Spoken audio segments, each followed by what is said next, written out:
Hi అండి, నమస్తే. ఎలా ఉన్నారు? అందరూ బాగున్నారా? నేనైతే చాలా బాగున్నాను. గోధుమ పిండితో ఒకసారి ఇలా స్వీట్ చేయండి, చాలా బాగుంటుంది. ముందుగా వెడల్పాటి గిన్నెలోకి 3 గ్లాసుల గోధుమ పిండి, 1 స్పూన్ ఉప్పు, కొద్దిగా బేకింగ్ సోడా, కొద్దిగా ఆయిల్ వేసుకొని అంతా ఒకసారి కలిపి కొద్దిగా నీళ్లు పోసుకుంటూ చపాతీ పిండిలాగా కలుపుకోవాలి. పిండి కలిపాక పైన కాస్త ఆయిల్ వేసి 10 నుంచి 15 నిమిషాలు మూత పెట్టి పక్కన ఉంచాలి.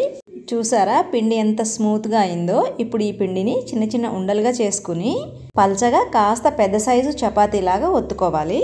ఈ చపాతీలని ఒత్తుకునేటప్పుడు పిండి కాకుండా ఆయిల్ వేసుకొని ఒత్తుకుంటే వేయించుకునేటప్పుడు ఆయిల్ పాడవకుండా ఉంటుంది. అలాగే చపాతీని రౌండ్గా కాకుండా ఇలా పొడవుగా చేసుకుంటే కట్ చేసుకోవడానికి బాగుంటుంది. చపాతీని చేయడం అయిపోయాక కత్తితో ఇలా డైమండ్ షేప్లో కట్ చేసుకొని ప్లేట్లోకి తీసుకోవాలి. డైమండ్ షేపే అని కాదు, మీకు నచ్చిన ఏ షేప్లో అయినా కట్ చేసుకోవచ్చు, అది మీ ఇష్టం. అన్నింటినీ ప్లేట్లోకి తీసుకున్నాక కాగుతున్న ఆయిల్లో వేసి గోల్డెన్ బ్రౌన్ కలర్ వచ్చేంత వరకు వేయించి తీసుకోవాలి.